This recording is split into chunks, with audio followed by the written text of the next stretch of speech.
les livres révélés, les messages qui ont été envoyés ont tous porté un message qui va dans le sens de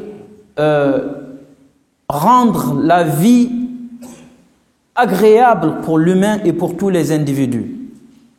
Ceux des savants qui ont essayé de suivre le Coran, verset après verset, du début à la fin, et qui ont constaté, qui ont remarqué, qui ont essayé d'aller dans les profondeurs de la sunna du prophète sallallahu alayhi wa sallam, que ce soit ses paroles ou ses actes ou tout autre élément qui rentre dans la sunna du prophète sallallahu alayhi wa sallam, ils ont constaté quoi?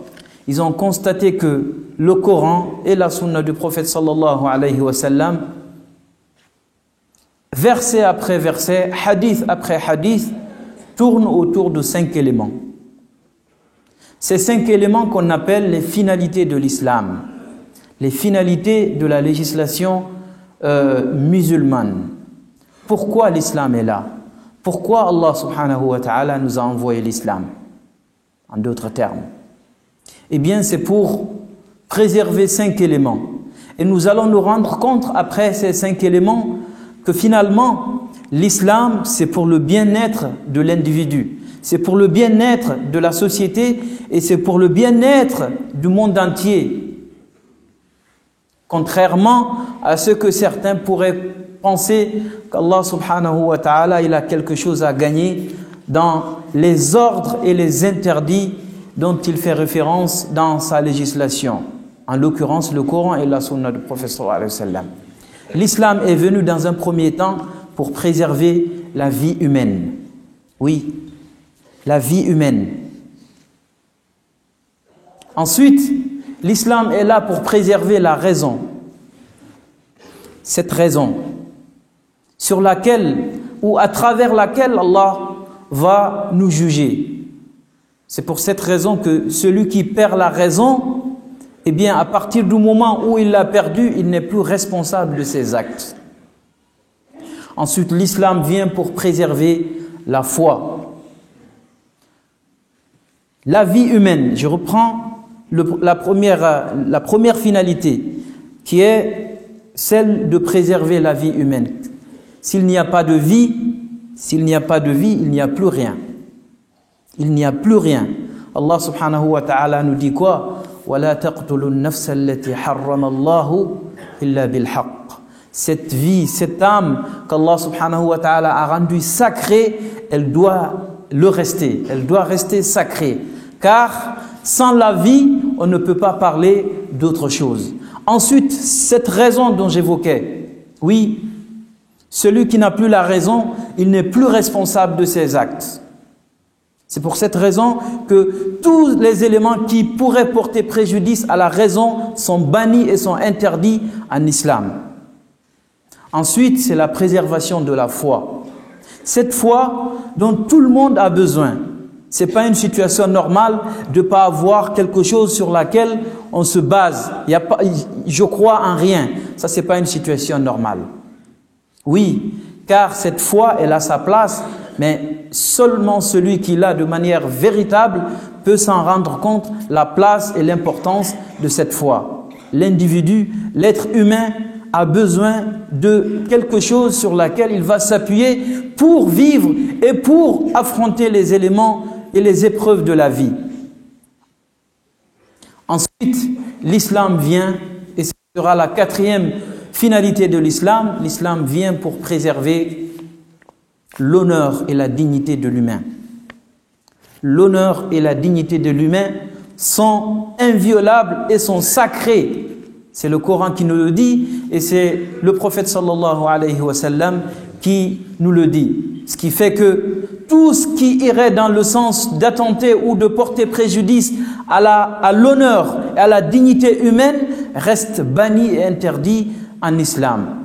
C'est dans ce sens qu'il est interdit ce qu'on appelle un namima, le fait de calomnier, le fait de se livrer à la vie privée des gens ou à la vie tout court des gens.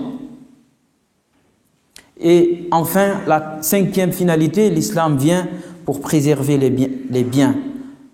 Nos possessions, ce qu'Allah subhanahu wa ta'ala a mis à notre possession, et ce qu'il nous a confié pour que la vie soit agréable, pour que la vie soit facile, cela reste inviolable. Le prophète sallallahu alayhi wa sallam nous l'a fait lors de son discours d'adieu, le seul pèlerinage qu'il a eu à faire. Il a tenu un discours pendant lequel il a mis un accent particulier sur les biens des autres, les biens des individus restent sacrés et inviolables. Car, mes frères et sœurs, la pauvreté extrême n'est pas normale.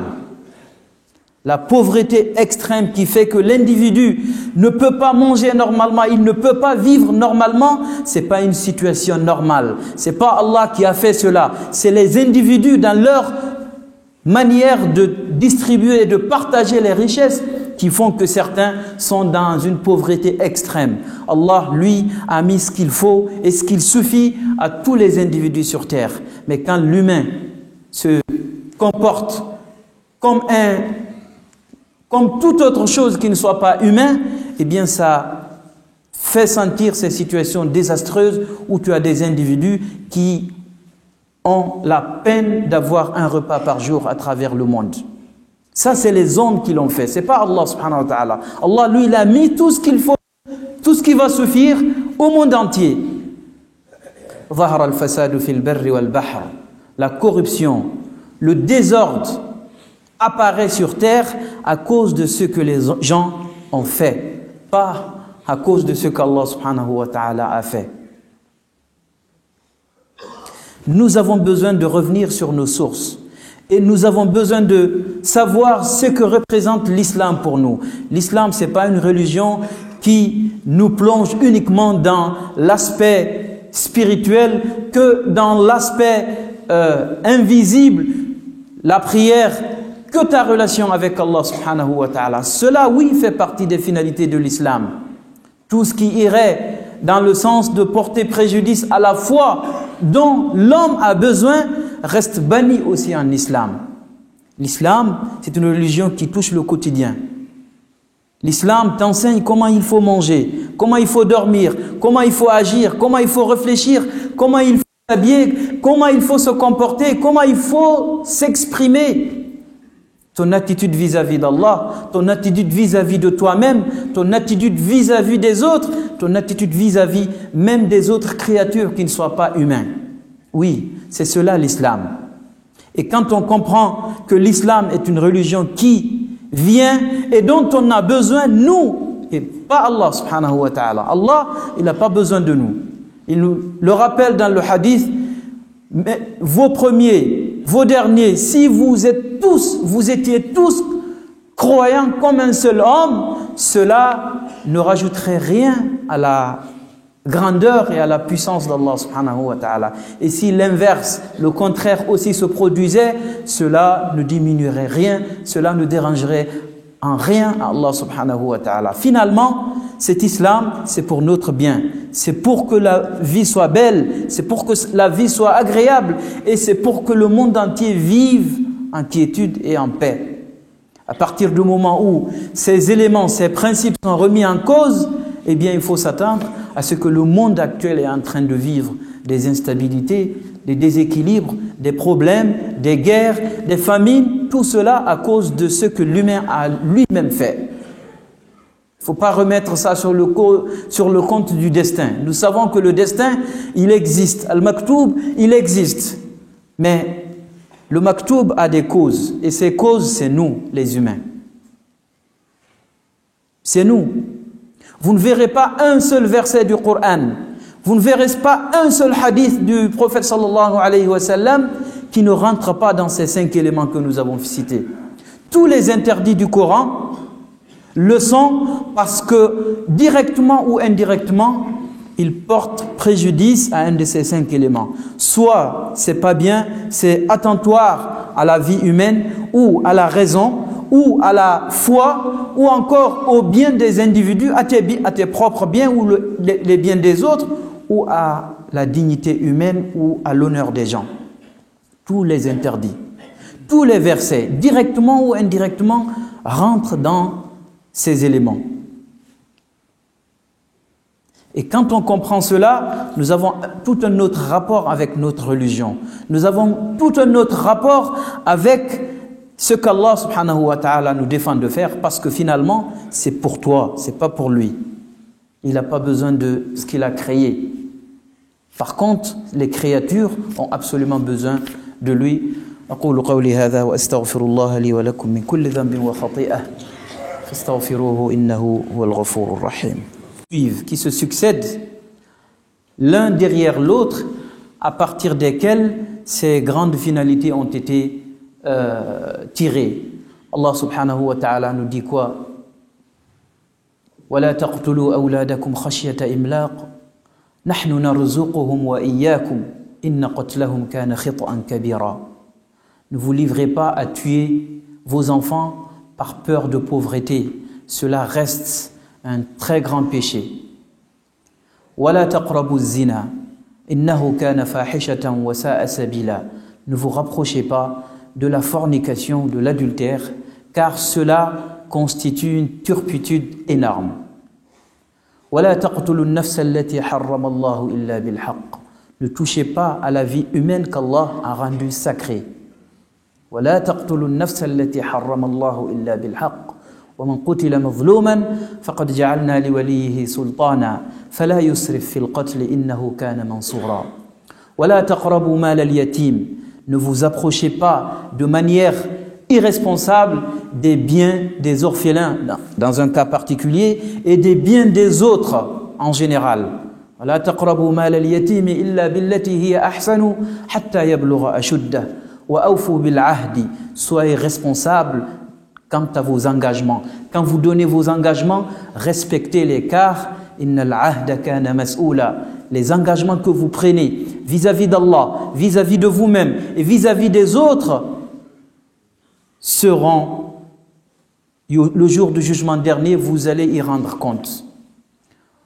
وأوفوا الكيل إذا كلتم وزنوا بالقسطاس المستقيم أو بالقسطاس المستقيم. Soyez équitable et juste quand vous pesez et quant aux unités de mesure, quant aux balances. Ceux qui sont dans ce domaine, attention, c'est facile de tomber dans des problèmes.